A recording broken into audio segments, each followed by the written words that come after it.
महाप्रभु उद्देश्य रे रूपा शंख दान कले भक्त सबलपुर जड़े भक्त नलिनी प्रभा दास महाप्रभु उद्देश्य रे आज श्रीमंदिर कार्यालय रे गोटे रूपा शंख दान करिसेंती। रूपा शंखटीर ओजन 1 किलो 619 ग्राम रही। कौन मानसिक नथिले रूपा शंख दान करने नलिनी प्रभा आशा रखिथिले। एने अधिक सूचना दौरान आम प्रतिनिधि चंद्रशेखर पात्र। दर्शन पर प्रतिदिन श्रीमंदिर को हजार हजार भक्तर सुओ छुटी थाए।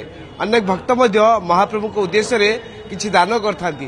तेबे आज एमिति जने भक्त आम सहित अछंती जे कि महाप्रभु को उद्देश्य रे एक रूपार शंख दान करबा पई आछंती। आपण देखुछंती मां को हाथ रही रूपार शंख ये पुणी महाप्रभु को उद्देश्य रे दान करबा पई आज श्रीमंदिर कार्यालय को आछंती। आम सीधा सड़क आलोचना करबा जे ई रूपा शंख दान करिवार कोन रही कारण एवं ई रूपा शंखर ओजन केते।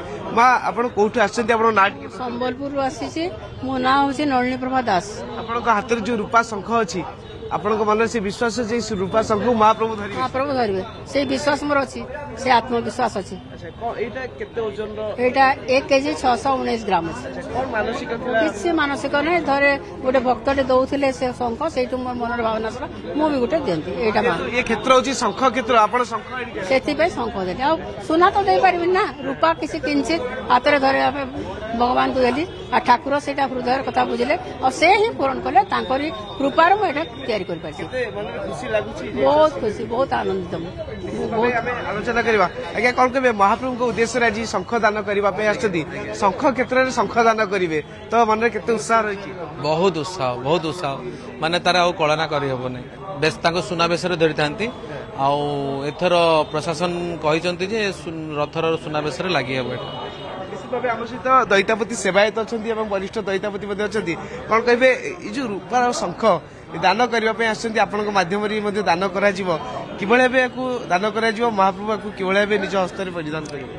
देखो यहाँ गोटे किसी मध्यम मोर नुह यहाँ गोटे भक्तर गोटे इच्छा था तार गोटे विश्वास था जे ये पहुँचू महाप्रभु हाथ में यहाँ केमती परिधान करा आपण मैंने जानी सुनाबेश महाप्रभु शंखचक्र परिधान करते रथ उपर हो कि महाप्रभु सिंहासन भितर हो आम आशा अच्छी केमती यहाँ महाप्रभु शरीर लागू।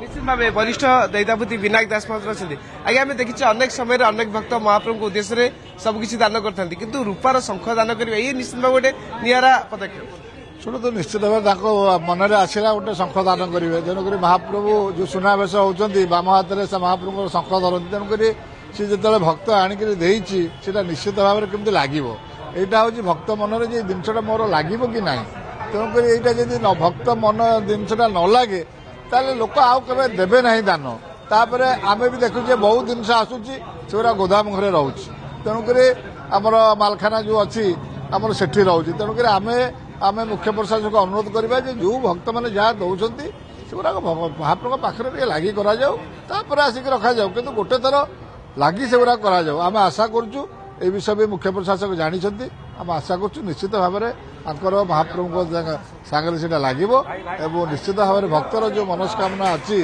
से निश्चित पूरण हो।